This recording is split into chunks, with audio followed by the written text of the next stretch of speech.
ہمارے خداوند یسوع کی انجیل مقدس یوحنا کے مطابق اس کا 10واں باب 31 سے 42 آیات تک۔ اس وقت یہودیوں نے پھر پتھر اٹھائے تاکہ یسوع کو سنگسار کریں۔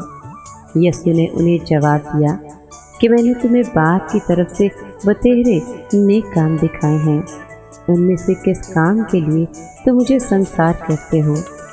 یہودیوں نے اسے جواب دیا کہ کسی نیک کام کے سبب سے نہیں، بلکہ کفر گوئی کے سبب سے ہم تجھے سنگسار کرتے ہیں، کیونکہ تو انسان ہو کر اپنے آپ کو خدا بناتا ہے۔ یسوع نے انہیں جواب دیا کہ تمہاری شریعت میں یہ نہیں لکھا کہ میں نے کہا کہ تم خدا، جبکہ اس نے انہیں خدا کہا جن سے خدا ہم کلام ہوا، اور نوشتہ باطل نہیں ہو سکتا۔ تو پھر تم اس سے جسے باپ نے مقدس کر کے دنیا میں بھیجا ہے کیوں کر کہتے ہو کہ تو کفر بکتا ہے؟ اس لیے کہ میں نے کہا کہ میں خدا کا بیٹا ہوں۔ اگر میں اپنے باپ کے کام نہیں کرتا تو میرا یقین نہ کرو، لیکن اگر میں کرتا ہوں تو گو میرا یقین نہ کرو، مگر ان کاموں کا تو یقین کرو، تاکہ تم جانو اور سچ مانو کہ باپ مجھ میں ہے اور میں باپ میں ہوں۔ انہوں نے پھر اسے پکڑنے کی کوشش کی، لیکن وہ ان کے ہاتھ سے نکل گیا۔ وہ پھر اردن کے پار اس جگہ چلا گیا جہاں یوحنا پہلے استباغ دیا کرتا تھا، اور وہیں رہا۔ اور بتیرے اس کے پاس آئے اور کہتے تھے کہ یوحنا نے تو کوئی کرشمہ نہیں دکھایا، مگر جو باتیں یوحنا نے اس کے حق میں کہی وہ سب سچ نکلی، اور وہاں بتیرے اس پر ایمان لائے۔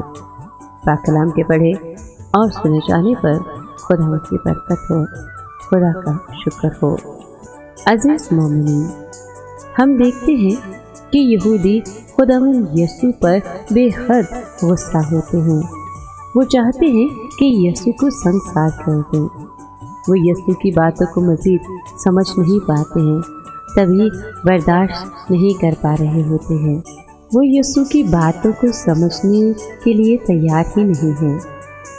وہ صرف یہ جان پا رہے ہیں کہ یسوع اپنے آپ کو خدا کہہ رہا ہے، اور اسی بات پر وہ یسوع کو سنگسار کرنا چاہتے ہیں اور اپنے ہاتھوں میں پتھر اٹھائے لیے پھرتے ہیں۔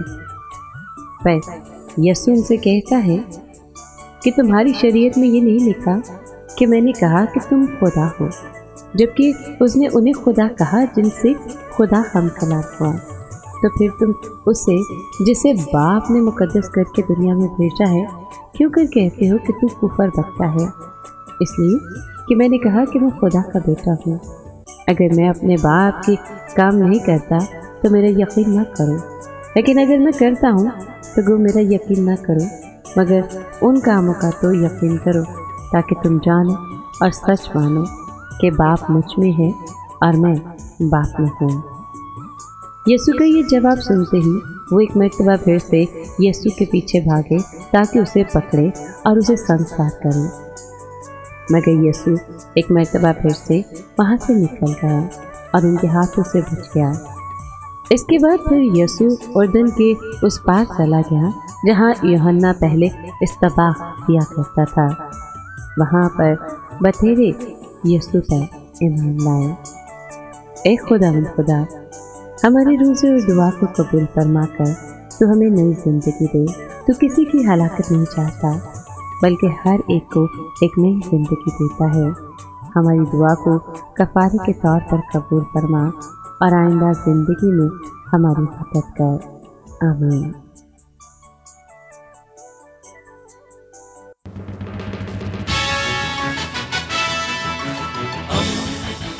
دوستی کا پیمبر، ریڈیو ویریتاس ایشیا۔